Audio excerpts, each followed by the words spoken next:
Did you know burning an Arduino is actually ridiculously easy? In this video, I'll show you 5 mistakes that can completely destroy your Arduino board. And most people make at least one of these. Let's start. Voltage too high.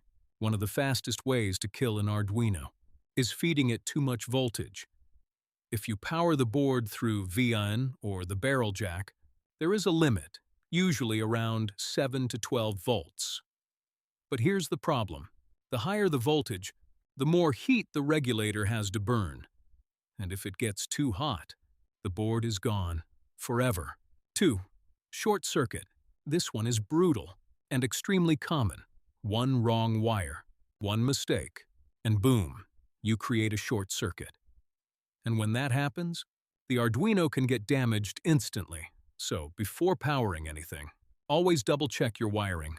Always. 3. Reversed polarity. This is another silent killer. If you connect power backwards, VIN and GND swapped, the board usually doesn't survive it. There is no warning. No delay. It just dies.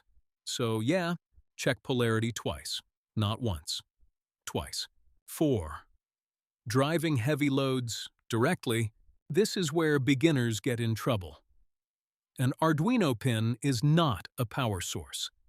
If you try to drive motors, relays, or big loads directly, without a transistor, MOSFET, or driver, you're slowly destroying the board. Or worse, nothing will even work properly. 5. Back EMF. This one is invisible, but dangerous. When you switch a motor on, off, or reverse it, it generates voltage spikes. This is called back EMF. And these spikes can reach tens or even hundreds of volts. Yes, seriously.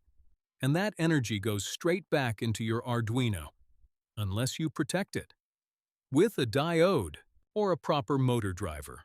Otherwise, it's just a matter of time.